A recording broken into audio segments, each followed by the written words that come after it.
कहानी की शुरुआत में हम केटी नाम की एक लड़की को देखते हैं जो कि एक रेस्टोरेंट में काम करती है और केटी का एक सपना है कि वो एक मॉडल बने। वो इस बारे में अपनी फ्रेंड को बताती है तो उसकी फ्रेंड उसे फोटो शूट करने का सजेस्ट करती है। केटी अपनी फ्रेंड से कहती है कि क्या वो किसी फोटोग्राफर को जानती है, तो उसकी फ्रेंड कहती है कि वो जानती तो है लेकिन वो फोटोग्राफर काफी महंगे हैं। अब केटी के पास ज्यादा पैसे नहीं होते, इसलिए वो इस बात को सुनकर थोड़ी निराश हो जाती है। इसके बाद शाम को केटी घर जाते वक्त रेस्टोरेंट के नोटिस बोर्ड पर फ्री मॉडलिंग फोटोशूट का एक ऐड देखती है। केटी वहां से नंबर लेती है और अपने घर के लिए निकल जाती है और अपने अपार्टमेंट में जाकर फ्री मॉडलिंग ऐड की एल्बम को देखती है। फिर केटी उस फ्री मॉडलिंग कंपनी को कॉल मिलाती है तो वो केटी से उसे उसके कुछ फोटो भेजने के लिए कहते हैं। केटी उन्हें अपनी कुछ पिक्चर्स भेजती है तो वो केटी को अगली सुबह 10 बजे अपने यहाँ बुलाते हैं। अगली सुबह केटी उस फोटो शूट की जगह पहुँचती है जहाँ पर ऑलरेडी एक फोटो शूट चल रहा था। केटी की मुलाकात वहाँ 3 लड़कों से होती है, इवान, जॉर्जी और निकोलाई। केटी अपने साथ कुछ ड्रेसेस ले गई थी फोटोशूट के लिए। इवान उनमें से एक ड्रेस को सिलेक्ट करता है और उसे चेंज करने के लिए कहता है। इसके बाद केटी का शूट स्टार्ट होता है लेकिन इवान केटी की ड्रेस को देखकर ज्यादा खुश नहीं होता और वो केटी से और छोटी ड्रेस पहनने के लिए कहता है।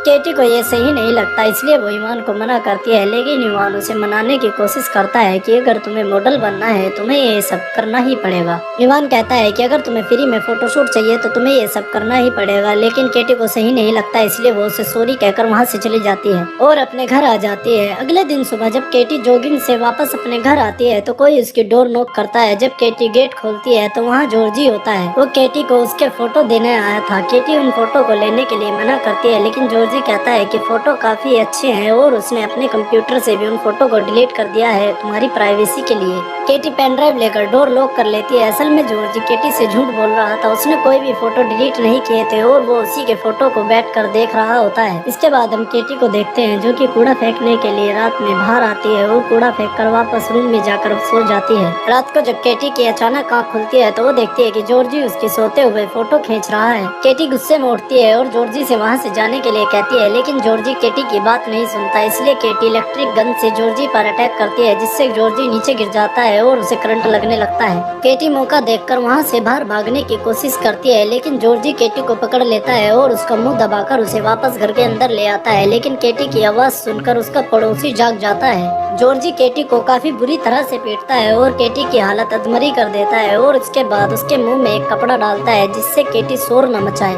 इसके बाद जॉर्जी केटी के हाथ बांधता है और उसके साथ जबरदस्ती करने लगता है, लेकिन तभी वहाँ केटी का पड़ोसी आ जाता है जिस पर जॉर्जी अचानक से अटैक कर उस पर चाकू से उसके पेट पर वार करता है और उसे मार देता है। इसके बाद जॉर्जी गेट लॉक करता है और केटी के साथ बड़ी बेरहमी से केटी का रेप करता है। केटी का रेप करने के बाद जॉर्जी को एहसास होता है कि उससे जल्दबाजी में एक ये बहुत बड़ी गलती हो गई है, इसलिए वो कॉल कर अपने दोनों भाई इवान और निकोलाई को वहाँ बुलाता है। इसके बाद इवान और निकोलाई जब वहाँ पर आते हैं तो इवान पहले तो जॉर्जी पर काफी गुस्सा करता है ये सब करने के लिए। फिर इवान प्लास्टिक बैग लाता है और सभी से हाथों पर प्लास्टिक बैग पहनने के लिए कहता है और घर का सभी सामान पहले जैसे सही तरीके से सेट कर देता है और सभी जगह से जॉर्जी के फिंगरप्रिंट को मिटा देता है। इसके बाद जिस चाकू से जॉर्जी ने केटी के पड़ोसी को मारा था उस चाकू को लेकर केटी के हाथों में देता है और उस पर केटी के फिंगरप्रिंट लेकर उस चाकू को केटी के पड़ोसी की डेड बॉडी के पास रख देता है ताकि सबको देखने में ये लगे कि इसको केटी ने ही मारा है। इसके बाद इवान एक ड्रग्स के पैकेट को केटी को खिलाता है और उसे बेहोश कर गाड़ी में डालकर कहीं ले जाता है। इसके बाद जब केटी की आँख खुलती है तो वो देखती है कि निकोलाई उसका रेप कर रहा है और उन्होंने उसे बुरी तरह से बांध रखा है। तभी वहाँ जॉर्जी आ जाता है और निकोलाई को केटी से दूर करता है। निकोलाई जॉर्जी को छुड़ाने के लिए केटी के ऊपर पेशाब करता है और वहाँ से दोनों चले जाते हैं। थोड़ी देर बाद वो तीनों भाई वहाँ आते हैं। इवान और निकोलाई मिलकर केटी को ड्रग्स खिलाते हैं। इसके बाद जॉर्जी केटी को नहलाता है और उसके पहनने के लिए कुछ कपड़े लेकर आता है और जब जॉर्जी उसे कपड़े पहनाने के लिए उसके हाथ खोलता है तो केटी मौका देखकर जॉर्जी पर अटैक करती है और वहाँ से बाहर भाग जाती है। बाहर जाकर केटी सभी से मदद मांगती है लेकिन कोई भी केटी की मदद नहीं करता। तभी वहाँ पुलिस आ जाती है और वहाँ एक डिटेक्टिव भी आता है। ये डिटेक्टिव एक अच्छा आदमी होता है। डिटेक्टिव केटी से पूछता है कि वो कहाँ से है तो केटी बताती है कि वो न्यूयॉर्क से है, लेकिन डिटेक्टिव बताता है कि वो फिलहाल बुल्गारिया में है। ये सुनकर केटी काफी घबरा जाती है। डिटेक्टिव केटी को अपनी ऑफिस लेकर जाता है और केटी से पूछताछ करता है, लेकिन केटी कहती है कि उसे अमेरिकन एम्बेसी जाना है। तभी वहाँ एना नाम की एक लेडी आती है और डिटेक्टिव से कहती है कि वो केटी के साथ अकेले में कुछ बात करना चाहती है। डिटेक्टिव के जाने के बाद एना केटी को अपना नाम बताती है और कहती है कि वो एक एनजीओ चलाती है जो कि जरूरतमंद लड़कियों की मदद करता है। एना केटी से कहती है कि वो उसकी तकलीफ समझ सकती है जो भी उसके साथ हुआ। एना केटी को अपने हाथ पर बने निशान दिखाती है और कहती है कि वो भी ये सब सह चुकी है। केटी एना से अमेरिकन एम्बेसी जाने के लिए कहती है। एना केटी को हाँ कर देती है और उसे वहाँ से लेकर अमेरिकन एम्बेसी की तरफ चल पड़ती है। रास्ते में एना किसी को कॉल मिलाती है और कहती है कि एक लड़की मुसीबत में है और उसे मदद की जरूरत है। दूसरी तरफ से जवाब आता है कि तुम उसे यहाँ ले आओ। फोन रखने के बाद एना केटी से कहती है कि मैं तुम्हें कुछ ढंग के कपड़े और कुछ पैसे दे देती हूँ, इसलिए तुम पहले मेरे घर चलो, और एम्बेसी भी वहाँ से काफी पास ही है। केटी एना का भरोसा कर उसके साथ उसके घर चली जाती है और यही केटी से गलती होती है क्योंकि एना जॉर्जी की माँ होती है और इवान और निकोलाई की सौतेली माँ।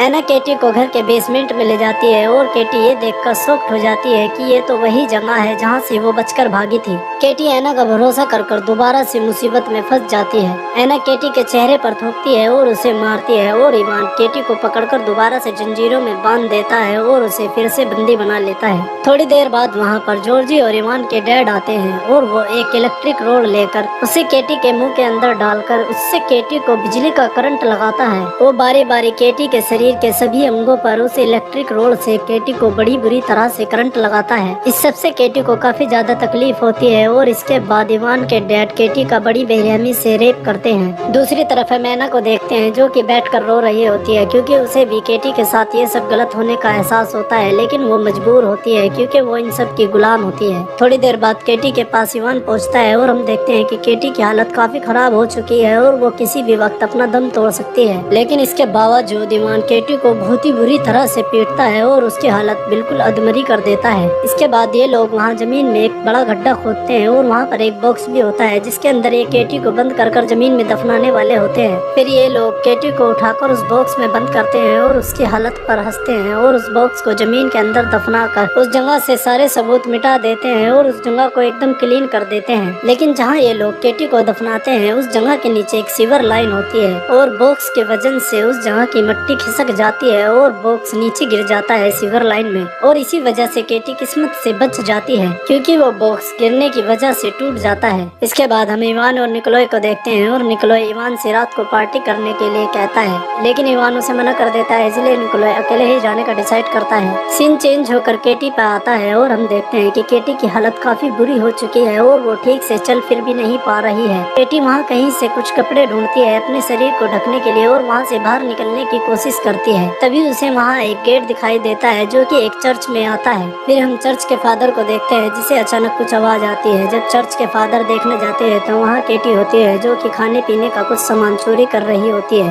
फादर उसे चोरी करने के लिए मना करते हैं और उसे कुछ खाने का सामान देते हैं और कुछ कपड़े और साथ में एक किताब भी देते हैं उसे पढ़ने के लिए। केटी सामान लेकर वहाँ से चली जाती है और फादर समझ जाते हैं कि इस लड़की के साथ कुछ तो बुरा हुआ है। इसके बाद केटी उस सीवर लाइन के रास्तों को चेक करती है कि कहाँ से बाहर आने जाने के रास्ते हैं। केटी डिसाइड करती है कि वो अब उन लोगों से अपने साथ हुए अत्याचार का बदला लेगी। इसके बाद केटी चर्च में जाती है जहाँ पीछे से फादर आ जाते हैं। फादर कहते हैं कि वो पुलिस को बुलाकर उसकी मदद कर सकते हैं, लेकिन केटी उन्हें मना कर वहाँ से चली जाती है। फादर देखते हैं कि केटी क्या पढ़ रही थी। बाइबल के उस चैप्टर में बुरे लोगों को उनके गुनाहों की सजा देने के बारे में लिखा था। इसके बाद केटी उन लोगों के घर में घुसती है और वहाँ से कुछ पैसे चुराती है और रात को निकोलाई का पीछा करती है कि कौन किस समय कहाँ रहता है। अगली सुबह केटी जॉर्जी को खुद को दिखाकर उसे अपने पीछे आने पर मजबूर करती है और उसे उन्हीं सीवर लाइंस में ले जाती है और अचानक उस पर अटैक कर उसके गले में फंदा डालकर उसे बेहोश कर देती है। जब जॉर्जी की आँख खुलती है तो वो खुद को बंधा हुआ पाता है। इसके बाद केटी जैसे उन्होंने केटी को टॉर्चर किया था वैसे ही बारी बारी चाकू से जॉर्जी के शरीर को काटती है और उसे बड़ी बुरी तरह से तड़पाकर टॉर्चर करती है। जॉर्जी को टॉर्च करने के बाद केटी निकोलाई के पीछे जाती है जो कि एक बार में पार्टी कर रहा होता है। केटी निकोलाई को ड्रिंक में मिलाकर कुछ देती है जिसे पीने के बाद निकोलाई को काफी अजीब लगता है और उसे उल्टी आने लगती है।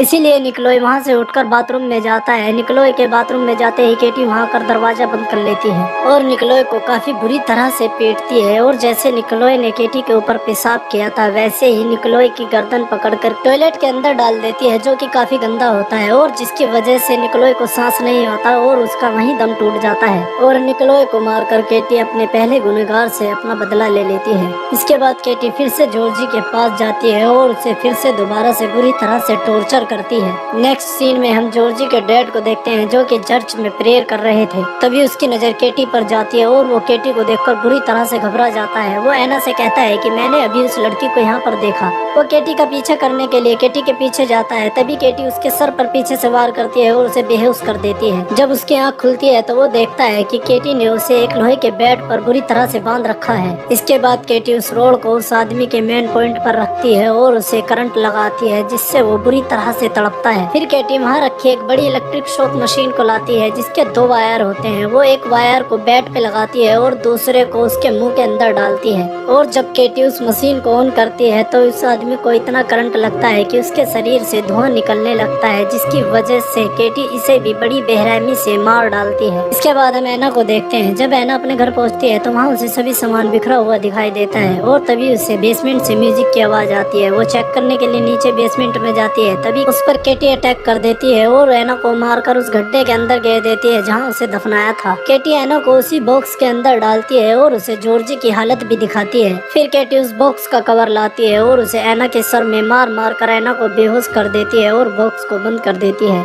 थोड़ी देर बाद जब इवान घर पर आता है तो वहाँ उसे सभी सामान बिखरा हुआ दिखाई देता है। फिर वो बेसमेंट के अंदर जाता है और उस गड्ढे के थ्रू नीचे सीवर लाइन के अंदर पहुँच जाता है। वहाँ पहुँचकर वो जॉर्जी को बुरी हालत में बंधा हुआ देखता है। तभी केटी उसके सर पर वार करती है और उसे भी बेहोश कर देती है। इसके बाद हम फादर को देखते हैं जो कि डिटेक्टिव को केटी के बारे में बताते हैं। वो कहते हैं कि वो लड़की जल्द ही कुछ करने वाली है, लेकिन वो कौन लोग हैं मुझे नहीं पता। डिटेक्टिव फादर से कहता है कि मैं उस लड़की को जानता हूँ, वो मेरे पास मदद के लिए आई थी। डिटेक्टिव फादर से कहता है कि मैं उस लड़की से मिलना चाहता हूँ, इसलिए फादर उसे वो जगह दिखाता है जहाँ केटी रहती है। इसके बाद हम केटी को देखते हैं जिसने इवान को बांध रखा होता है। तभी इवान को बॉक्स के अंदर से ऐना की आवाज आती है तो इवान उसे चुप रहने के लिए कहता है। केटी कहती है कि तुम्हें अपनी माँ से इस तरह से बात नहीं करनी चाहिए। तब इवान बताता है कि वो उसकी माँ नहीं है। उसकी माँ के गुजरने के बाद उसके डैड ने केटी की तरह ही उसका भी कई बार रेप किया, जिसकी वजह से जॉर्जी पैदा हो गया और तब से ही ऐना उनके साथ रहती है। दूसरी तरफ हम डिटेक्टिव को देखते हैं जो कि केटी को ढूंढते हुए वहीं आ रहा था। ये सुनकर केटी बॉक्स के पास जाती है और बॉक्स ओपन कर